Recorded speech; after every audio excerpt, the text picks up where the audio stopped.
assez tôt, puisque je suis parti en pension de 10 à 15 ans, parce que j'étais trop turbulent, donc on m'a mis dans cette pension où il y avait un atelier de céramique. Donc dans cet atelier, il y avait un Anglais qui s'appelait Roland Smith, qui avait des chaussures impeccables, toujours cirées. Et là, c'est mon premier contact avec la terre, et j'ai pu vraiment découvrir la glaise à l'état complètement, alors des petites bricoles au début, et puis après, voilà, une vraie relation. Et pour moi, ça a été assez révélateur.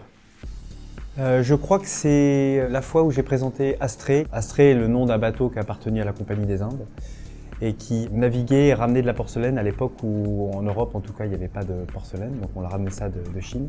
Et ce galion a coulé au large du Mexique avec toute sa cargaison de porcelaine au fond de l'eau. Et moi je trouvais ça très intéressant d'imaginer que cette porcelaine au fond se réorganise comme un corail loin de la main de l'homme. Donc cette pièce Astrée était présentée au musée des Arts Déco. Il y a quelques années, ouais, c'était cool, j'étais content, l'endroit était magnifique, il y avait beaucoup de matos, de dispositions. C'était un moment important pour moi parce que j'ai entrevu la capacité de voir une pièce assez grande, quoi. Donc ça a un impact assez important en termes d'expérience et de recul sur ses propres créations. Ça, c'est une question difficile parce que je passe matin, midi et soir à écouter de la musique. Donc depuis que je suis tout petit, j'ai toujours écouté énormément de musique. Mais quand même, je crois qu'il y a eu des grands moments avec Kings of Leon, les premiers albums, je précise. Et puis Ginzu aussi, qui était un groupe que j'aimais beaucoup. Et puis on a une culture dans la famille de musique, donc par mon père on a écouté beaucoup de musique. Donc petit, j'ai aussi kiffé des trucs que je bricolais dans mon coin avec une musique en fond, mais je m'en souviens pas. Mais des moments un peu importants, ouais, Kings of Leon, c'était chouette.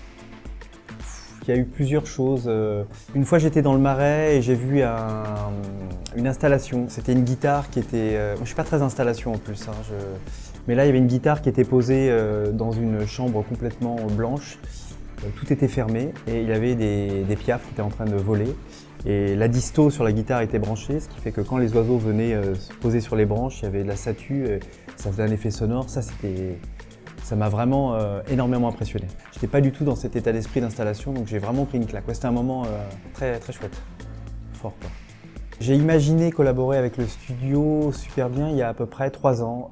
J'étais en train de travailler sur une grosse pièce et je cherchais des effets de surface, des revêtements. Et c'est vrai qu'en voyant un petit peu les choses passer du studio, les projets avec les projections, les effets de matière, etc., ça m'a un petit peu interloqué et je me souviens d'une fois regarder mon lait bouillir avec cette ébullition et je me suis dit mais si on fait un super zoom de ça et qu'on multiplie cette petite séquence et qu'on le met sur une immense pièce, on peut vraiment avoir des choses qui sont en mouvement. Et notamment un travail aussi avec le buis très, très zoomé, qui avec le vent vibre et puis recouvrir. Donc là, ça m'a... Voilà, il y a 3 ans, je me suis dit, tiens, la céramique et la vidéo peuvent cohabiter. Et j'avoue que c'était assez excitant, complètement inconnu, mais voilà, j'ai commencé un peu à mouliner, ça a infusé et ça m'a donné des envies de collaborer. Ouais. Donc j'ai rencontré Modern Shape, qui est la galerie donc, à Anvers avec laquelle je travaille, qui prépare cette exposition. Et on a commencé un petit peu, puisqu'on avait de la place, à pouvoir bosser sur une mise en scène. Moi, ce qui m'intéressait, c'était de pouvoir amener ces sculptures en marbre et de pouvoir avoir une lecture pas trop brouillée, c'est-à-dire qu'on a un peu de place pour vraiment en avoir une douzaine. Et puis surtout un travail d'accumulation. Donc il y a une pièce qui ressemble un petit peu à une pièce que j'ai déjà fait Astrée. Et donc là, c'est une pièce qui est recouverte de 9000 petites miniatures, comme une énorme cible, sculpture murale. Et voilà, j'ai commencé à faire des croquis, des mises en scène, et puis il y a eu un vocabulaire de pièces qui est sorti de ça, parce que j'avais déjà le lieu et l'endroit. Il y a eu un an et demi de réflexion autour de ce projet, et rapidement les choses se sont enclenchées, dessinées, précisées, et on a pu prévoir cette expo qui maintenant est le 24 octobre à Anvers.